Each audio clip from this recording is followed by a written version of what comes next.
For obvious reasons, the core elements of our hydraulic pitch system necessitates a hydraulic power unit, or HPU.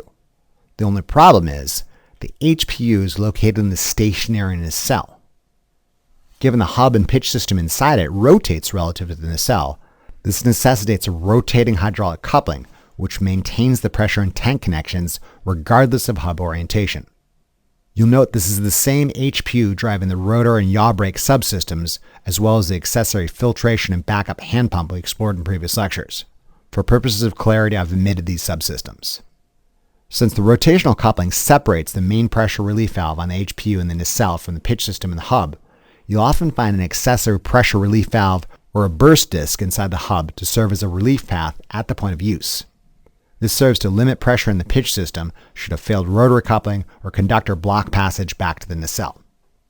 In addition to adjusting blade pitch in response to different wind conditions in real time, the pitch system needs to quickly respond to unexpected power loss or emergency conditions and safely aerodynamically brake the rotor to de-energize the hub. For this reason, hydraulically pitched turbines use accumulators, a peripheral hydraulic energy storage component we examine extensively in the accumulators lecture, available at the Big Bad Tech channel, to allow the pitch mechanisms to conduct an orderly shutdown in a given period of time. In ordinary operation, the HPU in the nacelle provides pressurized flow to the pitch system in the hub through the rotary coupling. If, however, the HPU fails, or if the link to the HPU and hub is somehow severed, the quantity of pressurized oil stored inside the accumulator in the hub at the point of use can be used by the hydraulic pitch system to feather the blades, thus allowing the orderly shutdown of the turbine. You note this necessitates a check valve on the downstream side of the hydraulic rotary coupling, such that the accumulator in the hub remains charged in the event of a failure at the coupling. Although I'm only illustrating one actuator set for a single blade to save time, realize all three blades ordinarily have individual accumulators in close proximity that not only serve as emergency backup system for that nearest blade, but also can be used as a source of stored energy to pitch other blades in the system should any accumulator fail. This level of redundant backup ensures a turbine can safely aerodynamically brake itself when a bunch of bad things happen at once, which can and does happen. Since the accumulator is a source of stored energy, there needs to be a way of safely releasing it in the event the pitch system needs to be serviced or repaired. For this reason, I've included a manually actuated dump valve. In the event a technician needs to discharge the accumulator, they can de-energize the pump and open the dump valve to discharge the accumulator at a controlled rate. Although I've not illustrated it properly in this schematic, this accumulator dump path should properly be routed through the rotary hydraulic coupling. When you get down to it, this is the core of a hydraulic pitch system. Although this present arrangement could pitch the blades in ordinary circumstances using the HPU and the nacelle, and the accumulator in the hub in emergency conditions, it all rests in the proportional valve functioning as intended. If the proportional valve ever failed or got stuck or blocked, there would be no way of extending or retracting the cylinder, thus no way of changing blade angle. One method of eliminating this single point of failure is providing alternate fail-safe flow paths that assert themselves in an emergency condition, which effectively bypass a potentially faulty or non-responsive proportional valve. Wind turbine manufacturers implement this emergency bypass using several different valve arrangements, some simple, some complex, but they all effectively do the same thing. Note this present configuration, the safest position the blades could be in is 90 degrees, which transfers no lift force to the hub. This corresponds to the fully retracted state for the cylinder. It makes sense then that the fail-safe flow paths should therefore always retract the cylinder and hold the blade at 90 degrees when all else fails. One method of implementing a fail-safe is using two normally open valves, one on the rod end and one on the cap. You note the valve on the rod end, fail-safe P, selectively opens and closes a path to P, whereas the valve on the cap end, fail-safe T, selectively opens and closes a path to T. These two valves are the core elements of the fail-safe. Depending upon the sophistication level of the turbine you're working on, you may see additional valves above and or below stream of the proportional valve, effectively isolating it in the event of an emergency. In this simplification, I'm using fail-safe ISO, a solenoid-operated 4-port, 2-position normally closed valve to do so. Key to the operation of this system is letting the proportional valve control the system in normal operation, and in emergency conditions, isolating the proportional valve and handing off control of the cylinder to the fail-safe valves. Normal operation necessitates the system energize the solenoids of failsafe T and failsafe P, thereby closing these failsafe paths. Normal operation additionally necessitates the proportional valve be capable of supplying flow by energizing the solenoid of failsafe ISO and opening a bidirectional path to the cylinder. This normal operational state, with failsafe P and T closed and failsafe ISO open, allows the proportional valve to control the position of the cylinder, such that when it shifts to the straight-through position, the cylinder extends, and when shifted to the cross-connect position, it retracts, thereby changing the blade angle in response to the closed-loop control system. If, however, a fault occurs or if the system experiences an inadvertent shutdown, the system de-energizes failsafe ISO, which recloses, effectively isolating the proportional valve, and opens failsafe T and P, such that the failsafe paths around the proportional valve open, allowing the pressurized fluid stored in the accumulator to enter the rod end of the cylinder and dump the cap end of tank, thus fully retracting the cylinder and holding the blade at 90 degrees. As implied by the title, a fail-safe flow path is the default path afforded when everything else fails.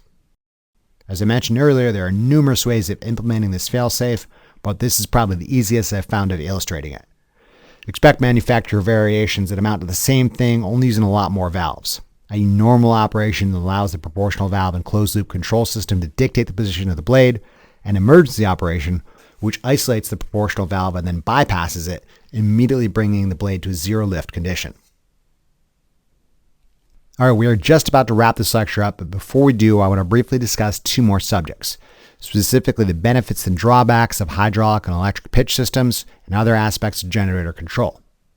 As you're no doubt aware, hydraulic pitch systems make use of double-acting cylinders and valves to change the blade angle, whereas electric pitch systems make use of motors and gearboxes. This choice of actuators influences the choice of emergency backup power. Hydraulic pitch systems make use of accumulators, whereas electric pitch systems make use of batteries and a UPS. Despite the differences in construction, when you get down to it, they both do the same thing.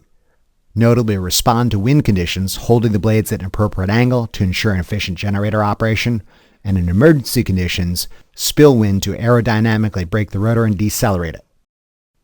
So why are there two different types of systems if they both do the same thing? Like most things, it comes down to money. Hydraulically pitched systems have a reputation for being dirty beasts, necessitating continual maintenance, however of much lower initial cost. Electrically pitched systems, in contrast, have a much higher initial cost, however run relatively cleaner and don't necessitate nearly as much maintenance. In summary, you're going to pay money one way or the other, either upfront with an expensive electrically pitched system that doesn't require much maintenance, or over time with an inexpensive hydraulically pitched system that requires continual maintenance. Which system do I prefer? I'll say this. One can only imagine the slippery, oily hell you must wriggle through when a hydraulically pitched hub springs a leak. All right, last but not least, I need to remind you that pitch management is an important, but definitely not the only player in the game of generator control. I'll remind you of the diagram I showed you earlier where pitch control is just one of many computational blocks, all influencing the power output and quality of the generator. You'll recall a large number of wind turbines make use of doubly fed induction generators, which we examine in fascinating detail in the DFIG lecture, available at the Big Bad Tech channel. These type of variable speed generators have three modes of operation.